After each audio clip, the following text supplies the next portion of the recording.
Okay, forward rolling break fall. Do it on my right side.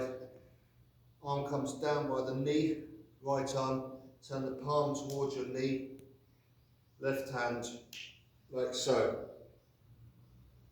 Look straight ahead as you roll, not down here because you sort of crash into the mat. You're going to roll on the shoulder. You might want to step back. Okay, okay, so like that. Right, and we're rolling, looking straight ahead, roll on the shoulder. The mat, legs out like so, and that's your break fall, 45 degrees. I'm going to show this time from the back. I'm going to show my left shoulder this time, looking straight ahead, palm facing the knee, and roll. Right, so that's your break fall.